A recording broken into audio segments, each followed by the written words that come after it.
Turut. Allahu Akbar. Allahu Akbar. Patay ang hinihinalang lider ng Bangsamoro Islamic Freedom Fighters o BIFF at Dawla Islamiyya Terror Group kasunod sa inilunsad na air-to-ground assault ng Joint Task Force Central laban sa mga terorista sa Maguindanao del Sur. Sa ulat, sinabi ni Lieutenant Colonel Roden Orbon, tagapagsalita ng 6th Infantry Campilan Division, na namataan ng intelligence unit ng militar ang mga rebeldeng nagtitipon-tipon sa barangay Butilin, Dato Salibu, Maguindanao del Sur na humantong sa bakbakan. Umabot ng higit 5 minuto ang palitan ng putok sa pagitan ng dalawang grupo na humantong sa pagkasawi ng isang hinihinalang leader ng BIFF.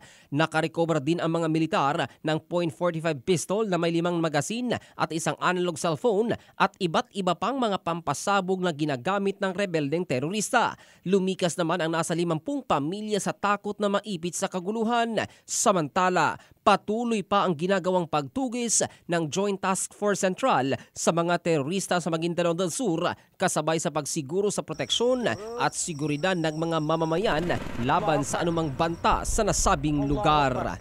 Ito si Jofel Candado in the heart of changing lives ng Brigada News Philippines, the Music and News Authority.